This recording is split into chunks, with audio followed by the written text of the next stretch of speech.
let's talk about the mood tracker in Coral Gables. Miami right now, I just told you a few minutes ago in the Georgia segment. I'm going to reiterate it here as we start talking about the Canes. I have come to the stark realization now that I'm higher on the future of Miami football than even some of our Miami fans are.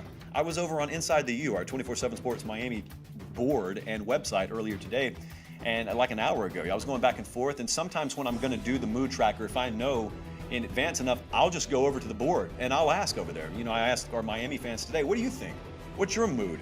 And it looked like the overwhelming consensus was cautiously optimistic. I think that's probably the most commonly referred to mood amongst fan bases that aren't terrible. There's always optimism this time of year. There's always optimism going into the spring. You're looking at Miami's 2021 schedule right now if you're watching on YouTube. And, if we can just for a second take our hand and cover September 4th, they open against Alabama is my point. There is a lot to be excited about there. And obviously Alabama's not a conference game. They got Michigan State, by the way, September 16th. That'll be fun. And we're going to rekindle the flame of that old Miami versus Central Connecticut State rivalry on September 25th. So hooray for that all around. But my point here is there's cautious optimism, and I sense it's leaning towards legitimate optimism. I'm going to give you my thoughts in a second. So I talked a few minutes ago about why I think I'm a little more optimistic, maybe even than some of our Miami fans are. I'll tell you that in a second. I think I've visited this topic or at least broached it already recently, but there are several reasons. Just go to the mood track, just the raw mood right now. I don't know why in the world you wouldn't be optimistic if you're a Miami Hurricane fan right now. There are several reasons to. Let's just, in no particular order. There's no corresponding graphic for this. You already know. Florida State's down, so that's always a good thing. There's one elephant in the room over here that we'll address in a second. The ACC is very navigable, if you will. Again, there's this one big iceberg out there, but you can see it. You can see it 10 miles away. Doesn't hurt any less when you run into it, but you can see it at least. But there are a lot of good things happening here. I think Manny Diaz made a very tactical, sound decision his second year in. So he goes and he hires a coaching staff, and he just realizes right off the bat, I made some mistakes. I screwed some stuff up. I am not going to give this experiment 3 or 4 years before I pull the trigger. Boom, boom, boom. They made some coaching moves. They brought in, for instance, Rhett Lashley. Now, Rhett Lashley was not on that staff to begin with, but then he comes in. It also turns out that Miami could, become one of those quarterback destination programs. De'Aaron King agrees to come in. That was a huge deal. So you get this infusion of talent, and more on that in just a second, that whole infusion of talent concept. But also, he's upgraded the coaching staff. He continues to upgrade the coaching staff, recent moves withstanding. He's continued to do that. And also, recruiting continues to uptick. Now, here's what hasn't happened. What hasn't happened is he hasn't done something that would just set off this mushroom cloud, figuratively, for the rest of the sport, where everyone collectively looks and says, uh-oh, Miami's going to win the national title this year. It hasn't been that. It's been the more realistic kind of brick-by-brick approach, stuff that a lot of people think is coach speak, but it's actually, the blueprint to build a successful organization. And so look at recruiting. I was sitting right here on this desk with Steve Wiltfong last week. It was National Signing Day, and we were talking about the shades of optimism that you could have if you're a Miami fan. Leonard Taylor stays home. That's the kind of guy who could have easily gotten away to Alabama. However, just on the other side of that token, Dallas Turner does get away to Alabama. So it's not all roses, just as much as it's exciting to keep James Williams in Florida. Aggie Hall, Christian Leary, they leave Florida.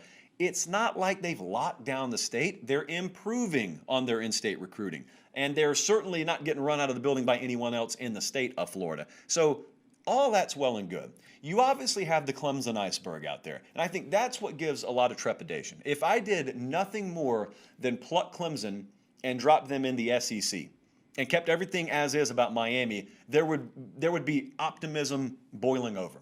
Because all of a sudden you'd know, outside of Clemson, we may very well have the best football product in this conference right now. Whether that's true or not, you'd have reason to believe that. And so let me ask you this. So we got the Clemson problem over here, and it is what it is. Clemson did not become what they were overnight. You can't become what you hopefully want to be overnight. But I just talked, if you're watching the full show, I just talked like 5 minutes ago about what Clemson once was. There was a thought. Everyone forgets this. It's like ancient history and revisionist history leads some who are new to the college football table to believe that Clemson's always been a powerhouse. Dabo took over, and it was 1 or 2 years, and then boom, they take off. That ain't the way it happened. On a national level, that is not the way it happened. It was 7 years in before Dabo Swinney played for a national championship, won it the next year, but they weren't. They had several mountains to overcome. West Virginia hung 70 on them in an Orange Bowl, in case you've forgotten. Florida State ran them out of their own building, and that was in a time where Clemson thought they were ready. Like they had arrived. It was a top 10 matchup. They found out twice, emphatically, nope, we're not quite where we thought we were. It's the same growing pains Miami's going through. They never hit the reset button at Clemson. They just kept right on, kept right on, kept right on. And because the ACC was otherwise still manageable even back then, even in their what you would consider down years, they were still winning 9, 10, 11 games, but they'd always have a 2 or a 3 in the loss column, including postseason play. They just kept going. So credit Clemson. Use it as a blueprint. You want to beat them. Their success has no doubt left clues. And so, I mean, they didn't invent the formula for success any more than McDonald's invented the hamburger, but they sure have perfected their own process there. You just got to do the same thing. Now let me circle back around to why I may be even more optimistic, certainly than a lot of outsiders and maybe even some insiders when it comes to Miami. Talked about this last week, I think, Colin, maybe 2 weeks ago. I talked about what the future holds. Sometimes you're in the wrong place. You could talk about Nebraska and maybe how college football and the shifting dynamics has left that program behind. Well, I could talk inversely about Miami right now, and I could every bit paint the picture for you that college football is coming to them. They don't have to do anything. They can sit where they are in South Florida. They can be an attractive program and wait for 2 different axes to converge.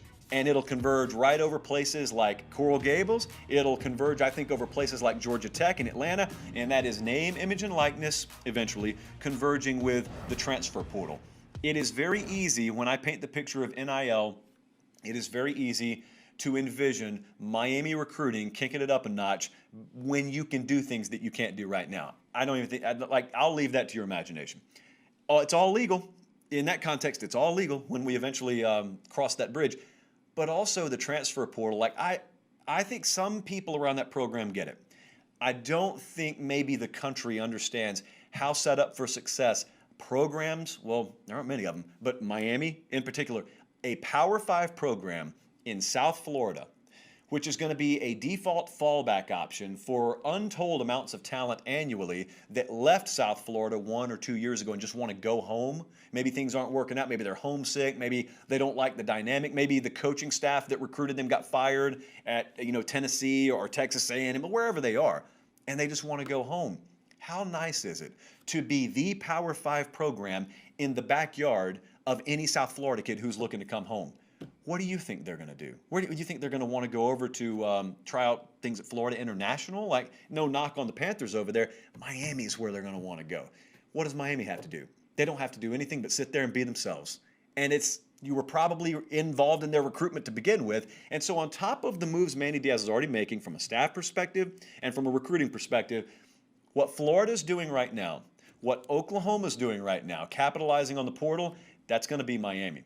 It's going to end up being Miami. Like that move when De'Aaron King transferred and everyone was, over the moon excited, that will end up being the norm at Miami. And let me tell you something. I don't care if it's by way of classical recruiting or by way of portal recruiting. When they finally hit a grand slam instead of just a home run at the quarterback position, then we'll start talking about them in that Clemson conversation, because they're not there right now. The roster's not there right now. Quarterback position, God bless De'Aaron King. Hope he has a speedy recovery. But even with him healthy, we saw those 2 teams match up on the field. It was a no contest this past year. That doesn't mean they can't get there. Remember, big difference between can't and will never get there. They just haven't gotten there yet. So I got a lot of excitement. I think that's if you gave me 4 or 5 programs to put on a list for you to watch over the next 5 years and to buy stock in over the next 5 years, that's another one. Georgia's already established. We talked about them a little while ago. I think there are far more doubters out there from Miami, but that's a program that, it bears close watching. And I think it's going to be Manny Diaz, but even if it's not him, if things were to go worst case scenario, 2 years from now, they're hitting the dump button on Manny Diaz.